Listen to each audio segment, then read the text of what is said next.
মদিনার সবচাইতে গরিব সাহাবী বেলাল রাদিয়াল্লাহু তাআলা আনহু লজ্জাস্থান ঢাকার জন্য শুধু একটা জামা ছিল, গায়ে দেওয়ার মতো কোনো জামা নাই। এই সাহাবীর মতো গরিব কোন সাহাবী মদিনার জমিনে নাই।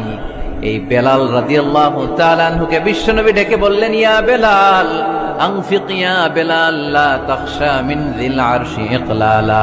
ও বেলাল, আল্লাহর রাস্তায় দান করো, কারণ আমার আল্লাহর ধনভাণ্ডারের কমতি নাই। সাইয়েদনা বেলাল রাদিয়াল্লাহু তাআলা আনহু সবচেয়ে গরিব। শুনতেছেন, বুঝতেছেন? সবচেয়ে গরিব। ডাউন পার্টটা ঢাকার মতো একটা গার্মেন্ট ছিল, একটা কাপড়, এটা পেঁচায় আসতো, নামাজ পড়তো। গায়ে রাখার মতো কোনো জামা নাই, আর খাবার দাবার টাকা পয়সা বলতে নাই।